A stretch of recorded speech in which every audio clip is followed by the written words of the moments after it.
Bonsoir à tous. Notre invité est l'avocat et ancien membre du Conseil constitutionnel, Maître Mamadou Lo. Bonsoir, Maître. Bonsoir, M. Kane. Quel regard jetez-vous sur la justice sénégalaise en votre double qualité d'avocat et d'ancien juge constitutionnel? La justice sénégalaise est en très mauvaise posture en ce moment. Les critiques fusent de partout sur le comportement des magistrats et sur le comportement de certains avocats. Dans ces conditions, les réactions ne manquent pas et elles ne sont pas élogieuses en ce qui concerne la justice. Mais le linge sale aurait pu, ou aurait même dû se laver en famille, non? Famille. Au sein de la famille judiciaire. C'est vrai. Pourquoi ça sort? Mais parce que c'est une institution qui est traversée par beaucoup de travers. Il y a les intérêts des avocats qui sont parfois pris d'air en charge par les magistrats qui sont chargés de trancher les problèmes qu'on leur soumet. Et ça peut fausser la marche de la machine. Il y a aussi le problème des magistrats qui peut-être, dans la recherche d'une carrière plus élogieuse que celle qu'on leur offre, ruent dans les brancards. C'est une justice qu'il faudra revoir et réformer profondément. Du sommet à la base? Du sommet à la base, comme l'ont fait d'ailleurs certains de nos confrères, qui ne se sont pas gênés de critiquer vertement la justice depuis la cour d'appel jusqu'en cassation. Justement, une affaire de corruption présumée au sein de la magistrature a défrayé la chronique judiciaire il y a quelques jours. Dans l'affaire dite Warsila contre la SARL Résidence Les Jardins, votre confrère Mamada Magui, avocat de la société de production d'électricité Warsila, accuse des magistrats de la Cour d'appel de Saint-Louis et de la Chambre civile et commerciale de la Cour suprême de corruption. C'est des propos auxquels il faut donner du crédit? Vous savez, les avocats réagissent parfois en fonction des résultats qu'ils attendent des problèmes qu'ils posent aux juges. S'ils ne sont pas satisfaits, ils ruent dans les brancards. J'ai le sentiment que celui dont vous me parlez, oui, qui a fait une sortie orageuse d'ailleurs dans la presse, en accusant nommément des juges, peut lui aussi bénéficier des mêmes faveurs. Et je crois que il est, de mon point de vue, très mal placé pour critiquer la justice sur ses errements, parce qu'il en profite parfois. Nous avons une affaire dans laquelle il a pu bénéficier d'une décision rendue par un magistrat de la Cour suprême qui lui donne entière satisfaction pour effacer une décision de la Cour d'appel qui lui était défavorable. Pour vous, derrière l'affaire Warsila, il y a une autre affaire? Une autre affaire, l'affaire Ahmed Sambossi. Oui. Nous avons eu, depuis très longtemps, sur cette affaire qui remonte, je crois, vers les années 1991. Ça prend du temps. Et les juges qui ont eu à traiter cette affaire l'ont traitée dans une incompréhension totale. Certains ne comprenaient pas quand une banque fait une ouverture de crédit à son client, ce n'est pas de l'argent qu'il lui donne, il lui promet de l'argent. qu'il va falloir mettre en place. Qu'est-ce qui s'est passé? Il s'est passé ceci. Ahmed Sambossi était un commerçant Oui. très ouvert d'ailleurs. Et la banque l'a démarché, l'a sollicité à venir ouvrir un compte chez elle. Il n'a pas fait la démarche. Contraire. Quelle banque? La SGBS. Oui. Ouais. On l'a lu dans la presse. Voilà. Oui. Alors, il s'est déplacé. Ouais. On l'a bien accueilli. Parce qu'on voulait qu'il devienne client de la banque. Ouais. On lui fait des ouvertures de crédit. C'est-à-dire, on lui promet de lui avancer de l'argent compte tenu du développement de ses affaires. Mais cette avance est toujours compensée par les versements qu'il vient effectuer dans les caisses de la banque. Donc, il y a un système d'équilibre qui se fait. Vous m'avancez 2 francs, j'ai une affaire qui me rapporte 1 franc, eh bien, je viens verser ce que j'ai encaissé. Le crédit que vous m'avez fait baisse d'1 franc. Et aujourd'hui, la décision de la justice, c'est quoi? Parce que l'affaire a atterri devant la Cour suprême. Devant la Cour C'est bien ça? suprême, Oui. c'est ça. Oui. Sur une décision de la Cour d'appel qui a, au vu de l'évolution de ces problèmes, a condamné la SGBS à payer à Ahmed Sambossi, dont tous les biens ont été saccagés par la banque, Oui. la somme de 900 millions de francs CFA. Très bien. La SGBS a relevé appel. On l'a battu. Ouais. Il fait un pourvoi en cassation et arrive, je ne sais comment, à parvenir obtenir du juge chargé de la cassation, le premier président de la chambre pénale, Oui. une décision qui non seulement annule ce qui a été pris, ce qui a été décidé en appel, mais en quelque sorte interdit d'ailleurs tout recours devant une autre cour d'appel qui est, comme d'habitude, chargée, en cas d'annulation d'une décision d'une cour d'appel par la Cour suprême, de revoir le problème. Vous n'allez pas parler de corruption, vous aussi. Mais ça en a tout l'air. Ah ouais? Oui. C'est pourquoi je suis un peu surpris qu'il tire à boulet rouge sur les juges de la première chambre de la Cour suprême pour faire de corruption, alors que indirectement il en bénéficie. Moralité, faut-il accorder du crédit aux accusations d'avocats contre des magistrats disant qu'ils sont corrompus? Je ne crois pas.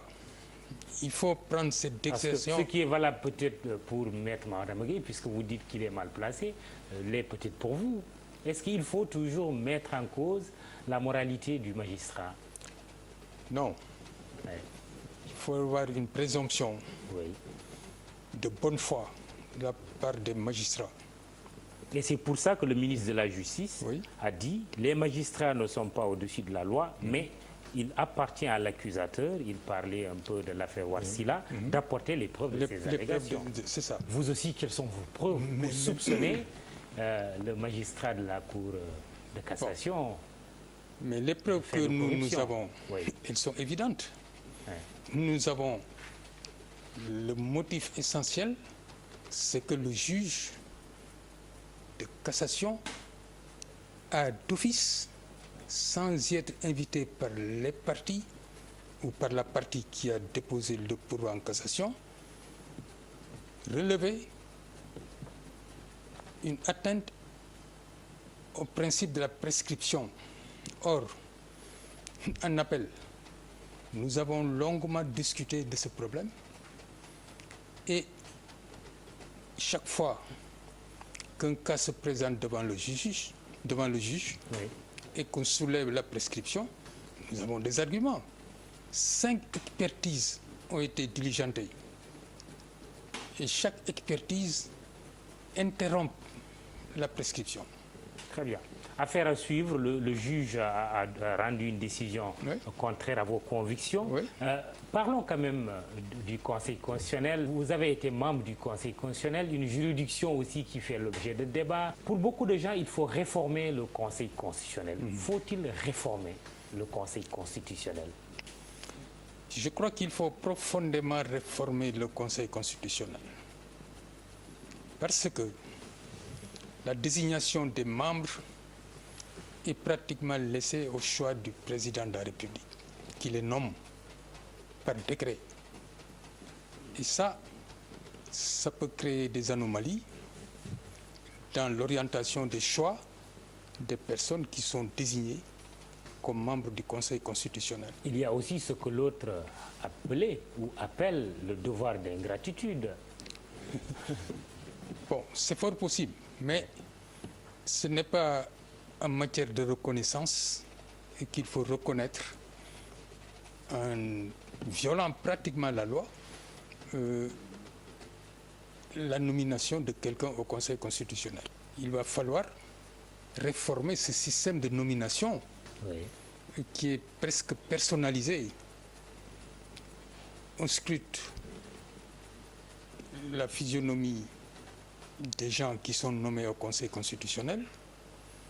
Il y a peut-être des affinités qui poussent le président à choisir quelqu'un qui est peut-être plus proche de ses opinions ou de sa position politique que de nommer quelqu'un qui manifestement peut-être s'oppose à lui. C'est le sentiment que vous avez eu quand vous étiez membre du Conseil constitutionnel? Oui. Parce que c'est un Conseil constitutionnel qui a eu pas mal de problèmes ici. Oui. La démission de son premier président. Oui, le juge Kéba Mbaye. Oui. Remplacé par quelqu'un qui, en fait, était très fidèle à Kéba. Youssoupha Ndiaye. Et puis l'assassinat du vice-président Maître Sey. Oui. Tout ceci jette un trouble dans le fonctionnement du Conseil constitutionnel. Pour certains, il faut passer d'un Conseil constitutionnel à une Cour constitutionnelle. Ce serait un progrès. C'est important à vos yeux? Ah oui, très important.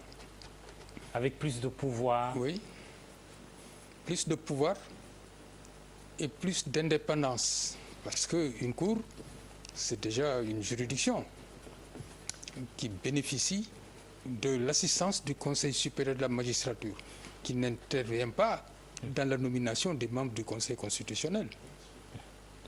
Et un Conseil constitutionnel qui sera sollicité par le président de la République en début 2016 pour un référendum prévu en mai 2016 sur la réforme des institutions, mais surtout sur la question du mandat du président de la République, mandat de 7 ans ou mandat de 5 ans.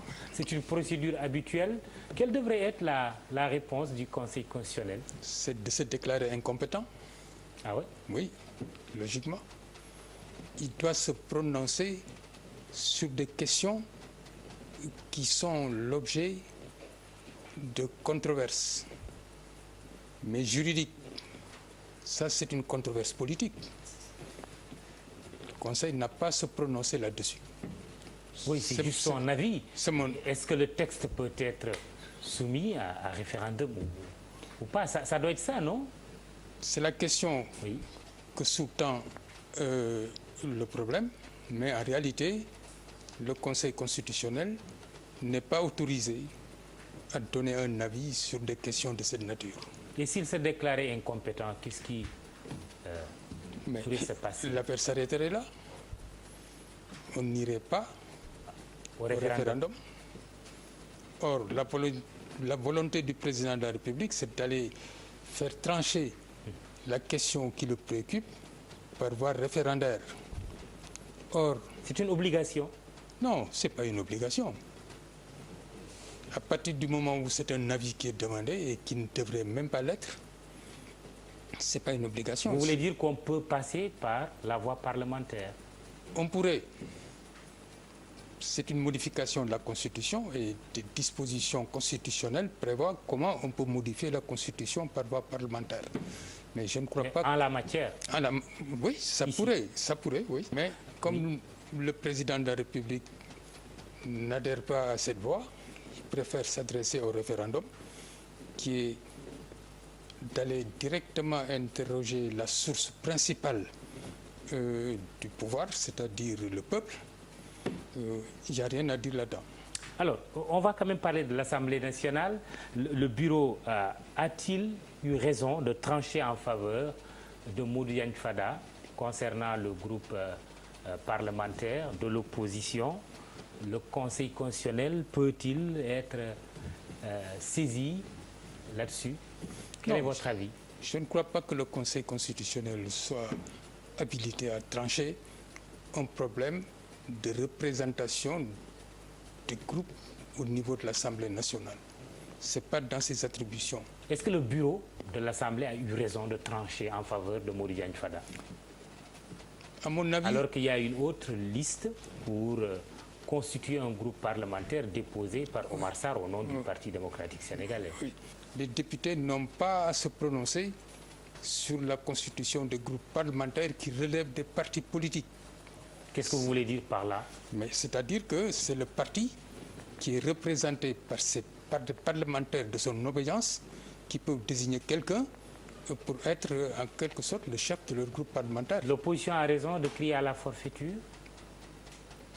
Forfaiture, c'est peut-être le mot est un peu exagéré, mais j'ai le sentiment que l'opposition est en raison de décrier ce qui vient de se passer au niveau de l'Assemblée nationale à propos du choix d'un ou d'une des factions qui s'est présentée au nom du PDS.